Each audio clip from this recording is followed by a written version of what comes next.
Legiões de Apolo apresenta agora a sequência inédita do vídeo anterior, Nos Passos de Ranzstaden, em Buriquioca, Bertioga, litoral norte do estado de São Paulo. No arquivo anterior a este de número 269, iniciamos nossa exploração histórica e também turística com a minha chegada a Buriquioca, nos Passos de Ranzstaden, aqui no litoral norte do estado de São Paulo, praia e cidade de Bertioga.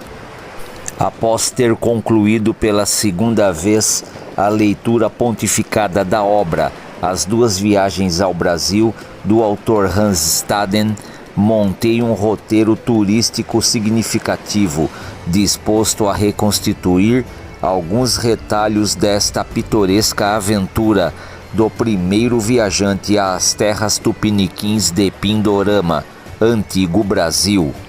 No saudoso ano de 2007, fiz minha primeira incursão ao litoral norte, até alcançar a vila de Paraty, no Rio de Janeiro. No ano de 2015, retornei até Ubatuba, nos Passos dos Jesuítas, para um mapeamento completo daquelas praias históricas, da qual já existe aqui um arquivo significativo no canal, de número 86, intitulado Primeira Viagem a Iperoig, 2015, Ubatuba, nos Passos dos Jesuítas, onde citei passagens importantes do episódio da Confederação dos Índios Mais Velhos da Terra, os Tamoios. No ano de 2016, visitei São Sebastião e explorei também a Ilha Bela, sem, no entanto, produzir vídeos, mas apenas fotografias.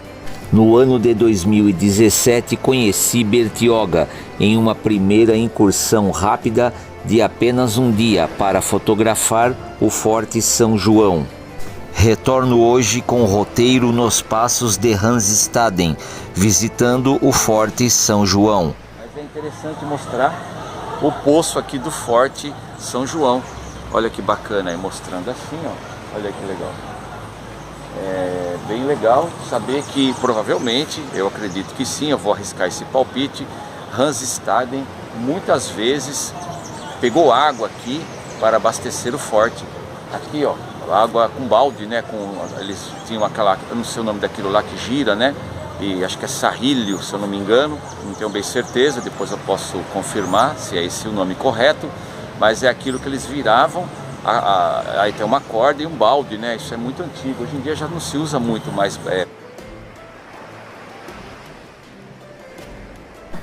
Parece que o antigo poço já não tem mais o balde de madeira acoplado em seu conjunto, como na foto de 2017, e um canhão antigo desmontado foi colocado ao fundo do forte com uma base revestida com pedras, apenas para exposição, e é provável que ele ficava antigamente na base alta de ataque e defesa, ao lado do canal de Bertioga.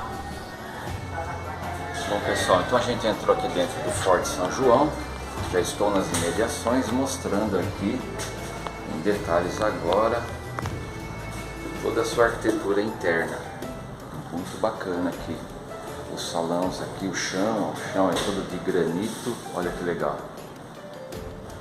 Granito bruto, bem legal. É aqui que eu queria mostrar para vocês, chegar aqui nesse contexto aqui. Esse contexto que está atrás de mim aqui, deste painel, ele cai bem nesse local aqui. Ele é um contexto relacionado, um painel também relacionado ao Piabiru, do qual já discorri sobre o tema, não com profundidade, mas já toquei várias vezes no tema do Piabiru. O que é o Piabiru? O Piabiru na língua tupi significa o caminho do mato pisado, ou caminho amassado, de mato amassado. É provavelmente um dos caminhos mais antigos de Pindorama, que era o nome original do Brasil, antes dos europeus terem chegado aqui. Então vou estar mostrando aí para vocês o mapa, né, que contextualiza o Piabiru, que nada mais é do que um caminho indígena, né? Esse caminho do Piabiru nada mais é do que uma ramificação de vários caminhos menores. Então há um caminho mais importante, maior, de maior extensão, que cortava toda a América, desde o litoral do Oceano Atlântico até o Oceano Pacífico. Então aqui vocês percebem as ramificações aqui do caminho do Piabiru, que cortam todo o território nacional, cortam também os outros países em volta do Brasil, próximos ao Brasil, aqui até sair aqui, provavelmente no Peru. Então são caminhos muito antigos, arcaicos, com mais de 1000 anos. E há toda uma ramificação de caminhos. E a Capitania de São Vicente também estava nesse caminho, contextualizado nesse caminho do Piabiru. Não só a Capitania de São Vicente, mas também a Vila de Cananéia, principalmente. Então é bem interessante contextualizar isso daí também nos caminhos.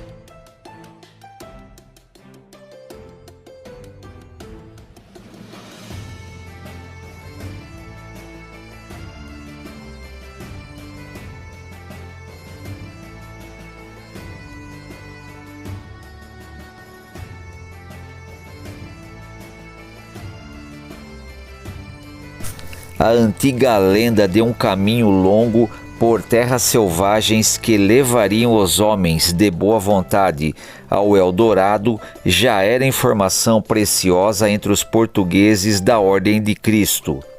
Aqui no Brasil antigo, a mando do capitão Martim Afonso de Souza, no tempo da capitania de São Vicente, Pero Lobo abria uma trilha já indicada por índios aliados que levariam a este lugar enigmático, recoberto de lendas e de muitos perigos reais. A palavra Piabiru é tupi-guarani e tem vários significados, entre eles caminho forrado, caminho antigo de ida e volta, caminho pisado, caminho sem ervas e caminho que leva para o céu, além de outros significados. Uma das missões dos primeiros portugueses a chegarem na capitania de São Vicente era rastrear a veracidade desses boatos e dessas lendas, da existência dessas minas de ouro e também de prata, que tinham chegado até a corte em pleno final da Idade Média, no Renascimento Europeu. O que esses europeus portugueses não imaginavam era a dimensão destas terras e os conflitos seculares que já ocorriam por aqui, perpetrados por tribos rivais. Esta maquete muito bem elaborada está adaptada para visitantes que, possuindo dificuldades para enxergar, podem tocar nela e sentir através do tato a planta original deste lugar e todo o seu desenho arquitetônico de genial engenharia militar de época. Esta maquete tátil do Forte São João foi construída a partir da planta de 1817. O antigo Forte de São Tiago, mais tarde Forte de São João, foi construído aqui em Bertioga, em meio a esses curiosos contextos históricos que misturavam lendas e perigos reais o tempo todo. A belíssima maquete arquitetônica representa bem o espaço físico que, apesar de não ser um forte militar de grande proporção, carrega na sua história antiga um contexto de suma importância para evocar a memória viva dos portugueses povoadores e seus aliados, os índios silvícolas tupiniquins, em uma aliança estratégica para ambos os povos que habitaram esta região em seus primórdios. Seu maior apologético foi o alemão Hans Staden, que após sobreviver em um trágico naufrágio em Itanhaém, juntou-se com mais alguns homens, caminharam na época a pé até a vila de São Vicente, onde foi designado a prestar serviços neste pequeno forte de defesa, por ser ali área de grande conflito com os tupinambás e também estratégico para a defesa da entrada norte da Vila de Santos, que dava o acesso também à Vila de São Vicente. Ao entrar neste salão, notei que uma parte expressiva do acervo antigo deste museu já não se encontra mais no salão principal dos soldados deste forte. As réplicas de escudos e também de armas, assim como os demais acessórios bélicos. Mas para a minha sorte e também a sorte de vocês, eu guardei as fotografias que tirei aqui quando fiz minha primeira visitação neste forte. Através destas fotografias, podemos imaginar a rotina deste lugar no tempo em que fazia a sua defesa nesta entrada de canal do Porto de Santos.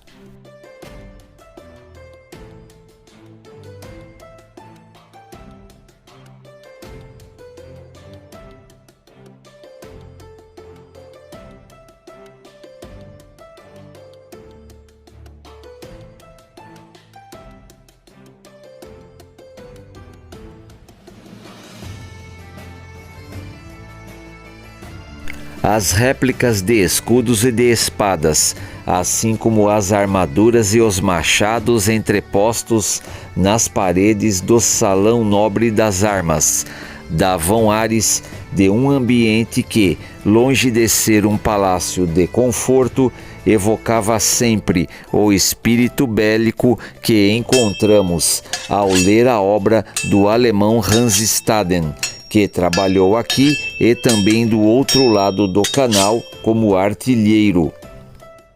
Muitas armaduras medievais aqui na capitania de São Vicente não estariam adequadas ao clima quente de litoral e cairiam em desuso pelo grau de sua dificuldade de manejo e de locomoção em um momento mais tenso de confronto com o inimigo.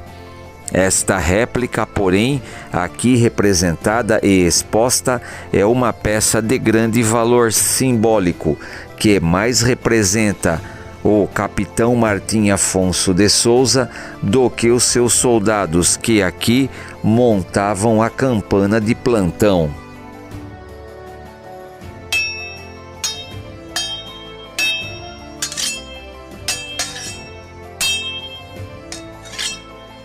O Forte Militar de Defesa da Costa da antiga capitania de São Vicente e também da antiga Vila de Santos foi transformado em um ponto turístico precioso e já levou o nome do primeiro náufrago da região litorânea, o veterano João Ramalho, o pai ou patriarca da raça mameluca paulista.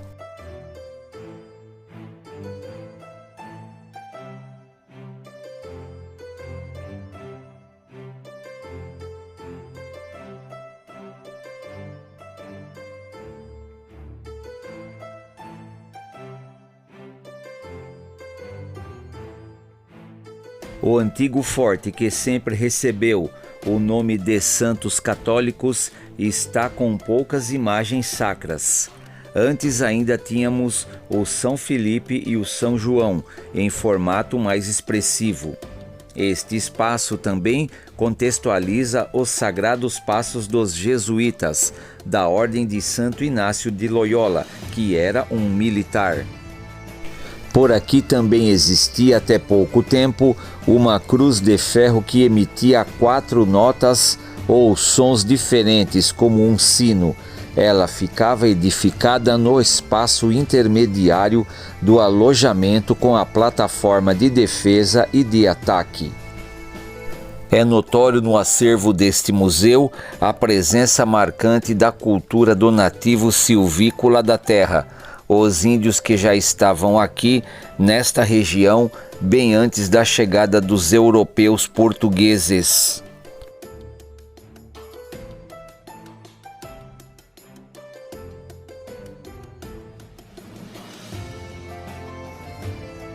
Existe por aqui expressivo material artesanal, produzido por mãos de índios e descendentes silvícolas, feitos de diferentes materiais encontrados na natureza. Na obra de Hans Staden, os índios são os protagonistas centrais de todo o contexto que foi abordado pelo autor, mais uma prova cabal de que o índio selvagem sempre foi parte do processo histórico na tradição dos povos envolvidos, neste contexto que estamos abordando hoje aqui no canal Legiões de Apolo. Foi o emérito e genial artista, nascido em Itanhaém, Benedito Calixto de Jesus, quem mais pintou quadros e obras com temas apologéticos voltados para a nossa história e o nosso litoral santista e também da antiga capitania de São Vicente. Benedito Calixto tinha paixão exacerbada por história do litoral e uma de suas obras foi repintada numa releitura expressiva dentro do Forte São João, intitulada Partida da Esquadra Militar de Estácio de Sá, de Buriquioca Bertioga, para explorar as terras e fundar o estado do Rio de Janeiro. Ajoelhado ao lado, o venerável Santo Padre José de Anchieta recebe a bênção do jesuíta Padre Manuel da Nóbrega. Ao lado deste quadro, uma outra obra expressiva de pintura retrata animais, plantas, pássaros e a paisagem ideal, e até uma caravela, tudo ao estilo naturalista, no olhar acadêmico ao litoral de Bertioga que os europeus encontraram. Bom, agora a gente saiu aqui em cima da plataforma principal do Forte São João e a gente vai mostrar para vocês aqui com bastante exclusividade 2 canhões de época. São canhões quinhentistas trazidos por Martim Afonso de Souza e por Brás Cubas, que eram os grandes capitães aqui da capitania de São Vicente. Então isso é bem interessante, bem legal de contextualizar esse lugar aqui e mostrar esses canhões aqui. Estão aqui, ó, vou já mostrar em detalhes aí depois. E aqui em cima da plataforma compacta, né, do Forte Militar de São João, a gente tem toda a visão ampla do lugar, né? Isso que é legal, essa visão ampla do lugar demonstra então aí a beleza desse lugar e a estratégia desse lugar. O que é interessante a gente destacar aqui? Por que esse forte existe, né? Esse forte aqui, ele foi edificado aqui nesta região, nesse ponto exato aqui, que é um ponto estratégico, porque o conflito que existia aqui, bem antes dos europeus terem chegado aqui, era um conflito entre índios tupinambás e índios tupinambás.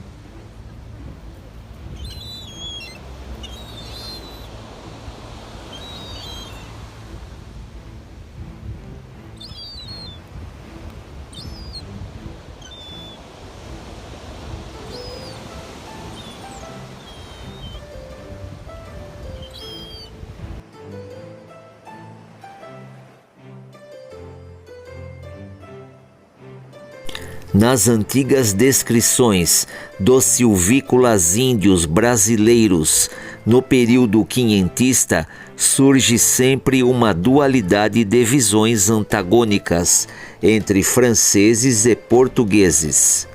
Ora são gloriosos canibais, nus e sinceros, ora antropófagos, bestiais, cruéis e ardilosos. Se eles significam caos e provocam repulsa aos portugueses e jesuítas, para outros europeus, porém, é um povo ainda que não se corrompeu e vive em total harmonia com a natureza.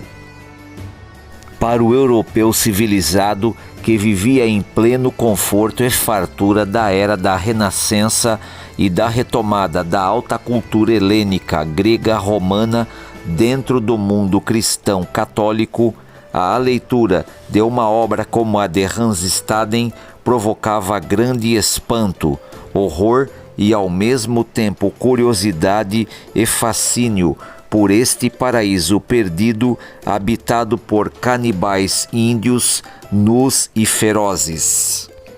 As espetaculares gravuras e os desenhos do artista Théodore Debry, filho legítimo da Renascença europeia, alimentou ainda mais esta curiosidade e este imaginário pagão. Tem gente que aborda falando que não era canibalismo, mas era antropofagia e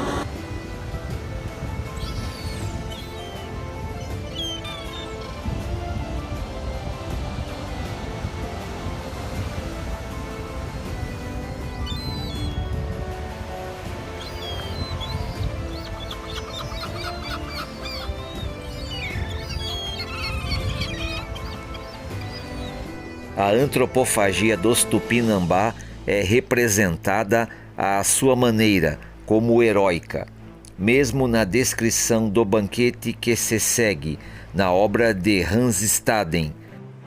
Um outro autor, chamado Jean Delery, busca desvincular o rito dos canibais que devoravam seus inimigos de uma refeição.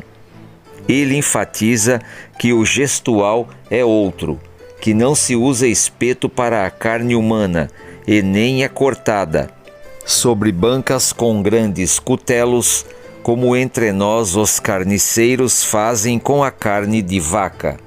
Ele compara tais fantasias às histórias de Rabelais. É muito provável que desta muralha Hans Staden e outros homens designados pela capitania de São Vicente combateram, quando necessário, a entrada de inimigos desta mesma capitania e da Vila de Santos.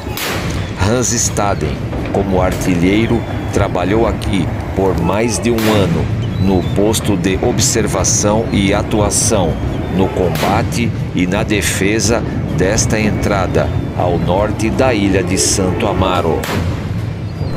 Como se chama o lugar de onde os portugueses e os tupiniquins são mais violentamente combatidos e como está situado? A 5 milhas distante de São Vicente se encontra a povoação de Bertioga, vindos do norte. Ali chegam, de início, os inimigos dos portugueses e dos tupiniquins em suas rotas guerreiras, e de Bertioga continuam entre a ilha de Santo Amaro e o continente em direção a São Vicente. Esta passagem queriam alguns mamelucos, descendentes de índios e cristãos, impossibilitar aos tupinambás. Eram 5 irmãos. Seu pai era um português e sua mãe era uma índia. Eram todos cristãos e católicos, igualmente hábeis e experientes na arte da guerra. Construíram aqui, 2 anos antes de minha chegada, um forte à maneira dos silvícolas. Então é provável que Hans Staden deva ter se trabalhado, ficado aqui nessa guarita, e daqui ele observava então alguma embarcação que pudesse se aproximar dessa região para tentar entrar aqui, porque esse canal aqui de Bertioga, ele dá o acesso para a cidade de Santos, que era fortificada também e protegida de acordo com a estratégia de Brás Cubas, que foi designado para trabalhar em Santos, para administrar a cidade de Santos, a vila de Santos no caso, né? Então é interessante que esse forte foi colocado aqui para fazer essa defesa desta entrada de canal, porque os índios que tinham aqui antigamente, esses índios eles desciam aqui do litoral norte, e aqui era uma zona de conflito com os índios tupiniquins que ficavam do lado sul. Então esses índios tupiniquins, que estavam aliados aos portugueses, acharam de bom grado edificar esse forte aqui para fazer essa defesa em troca de favores e em troca de benefícios, porque os portugueses, quando vieram ao Brasil, não vieram aqui para fazer esse extermínio de índios, como é colocado aí por muitos falsificadores da história, mas vieram aqui para povoar, para colonizar, num sentido de trazer a civilização. Então é interessante entender isso daí. E a capitania de São Vicente, para poder ser edificado esse processo todo, né, foi preciso fazer alianças com os índios tupiniquins. Essas alianças iam servir ambos os lados, então isso que é legal, ok? Seus inimigos, os tupinambás, cuja fronteira fica mais ou menos a 25 milhas distante de Bertioga, em Iperoig, observaram isso e armaram-se. Uma noite vieram em 70 canoas e atacaram, segundo seu costume, às primeiras horas da madrugada. Os mamelucos e os portugueses retiraram-se em uma casa de barro e defenderam-se. Os índios, porém, permaneceram juntos em suas choças e aí resistiram como melhor lhes foi possível, de sorte que muitos atacantes tombaram.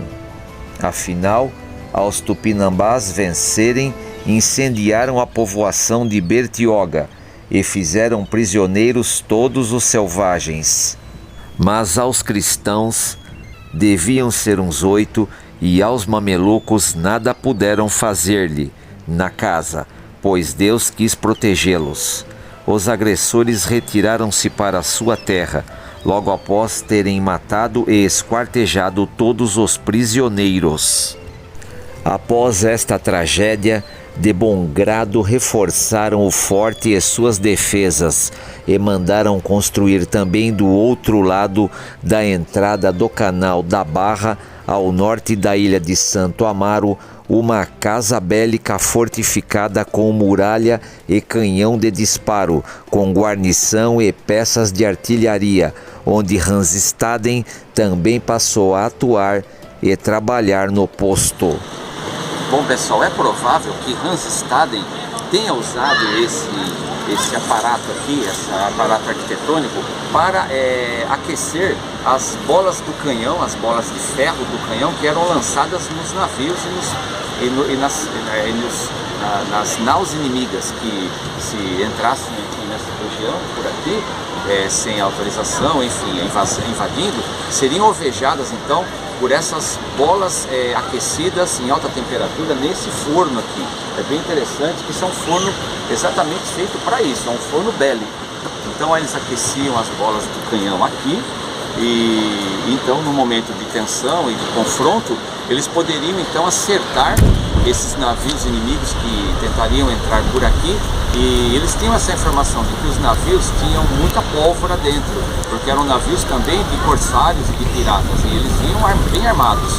Então uma bola em alta temperatura de ferro que acertasse nesses navios poderia explodir toda a embarcação. Então isso é uma sacada bem legal, bélica, do período até medieval, quem trouxe essa tecnologia bélica militar para cá foram os portugueses, que já tinham experiências bélicas lá na Europa contra os árabes, contra os muçulmanos em todo o período das cruzadas. É bem interessante isso daí.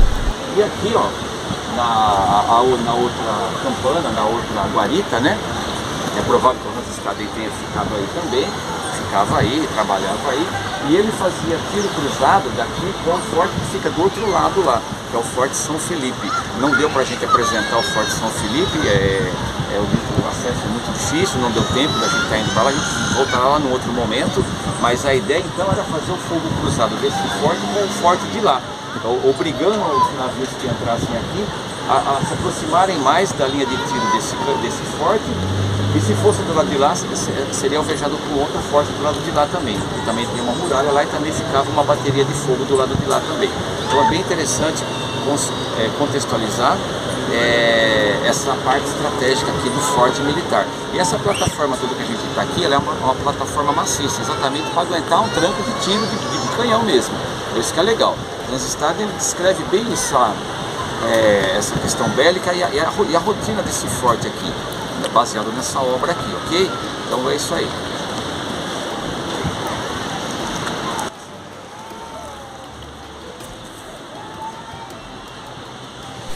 Estas são muralhas e uma guarita do Forte São João, originalmente a primeira fortificação em alvenaria e com planta real, erigida na terra Brasilis. Foi batizado a princípio de Forte de São Tiago.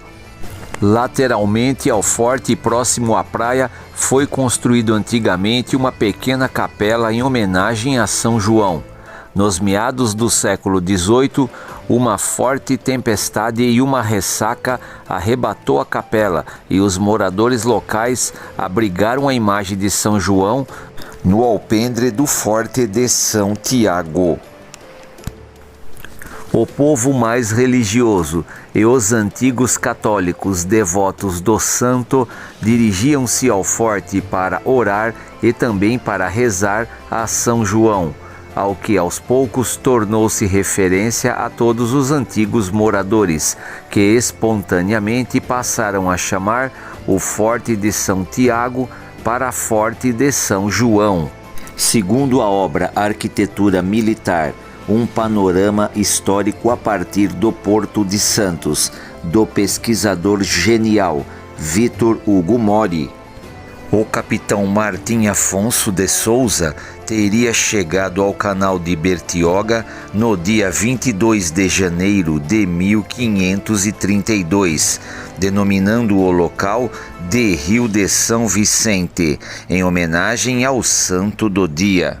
A seguir mandou edificar ali uma torre para a segurança e defesa dos portugueses no caso de serem atacados pelo gentil da terra. Deu-lhes princípio na mencionada ilha, em uma praia estreita, no lugar onde existe a armação de baleias, de madeira e terrão. A escolha deste sítio para se levantar uma fortificação não parece aleatória ou desprovida de visão militar, pois durante os próximos 40 anos, os grandes conflitos entre os colonizadores e os índios contrários tiveram como palco o canal de Bertioga. A localidade de Buriquioca já era um ponto de constantes conflitos territoriais entre os indígenas do norte, Maramonis e Tamoios, e os do sul, Guaianazes e Tupiniquins.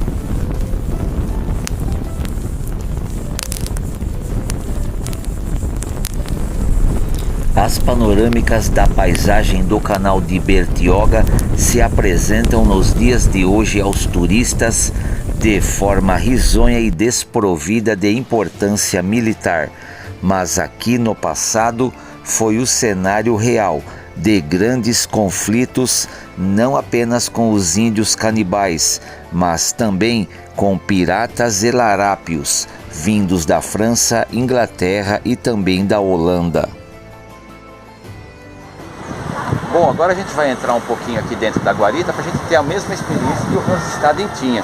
Vamos entrar aqui, bem, lugar bem apertado, mas é só para vocês terem uma noção do local. Bem legal aqui também, ó. Aqui o som modifica, né? Porque é uma guarita militar, ela é uma guarita de campana para você fazer observações. É bem interessante, está mostrando aí para vocês. Ela é alta aqui por dentro, ela está toda pintada de branco, bem sinalizada, 3 janelas, né? Que são seteiras, né? Que eles falavam, né? São 3 janelas em formato de setas, de seteiras, para poder, daqui também com arcabuz, poder, se for necessário, atirar no inimigo e não ser alvejado. Então isso que é legal também. Os muros aqui, eles têm uma inclinação externa, né? Até para poder, de uma certa forma, se vier algum tiro, ele tem uma caída para o lado de fora, para que não caia para dentro aqui. Então tem essa questão também.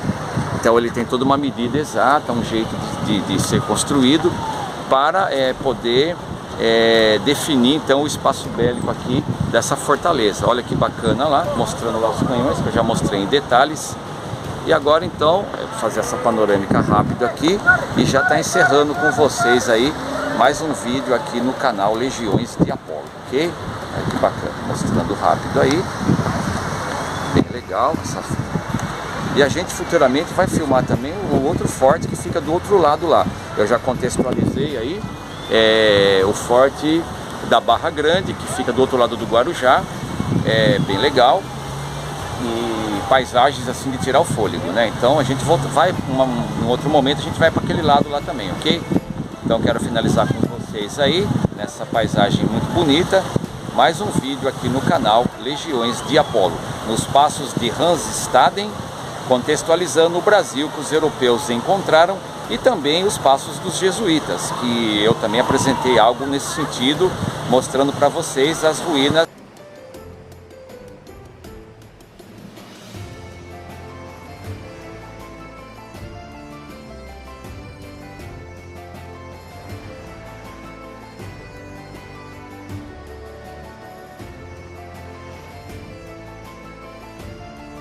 Nos próximos arquivos, vamos continuar explorando Bertioga, nos passos de Hansestaden e dos canibais selvagens no Paraíso Perdido, além dos passos dos jesuítas. Temos diante de nós o mar e vamos aproveitar para fazer uma navegação de reconhecimento na entrada do canal de Bertioga. Aguardo todos vocês para o próximo vídeo. Até lá!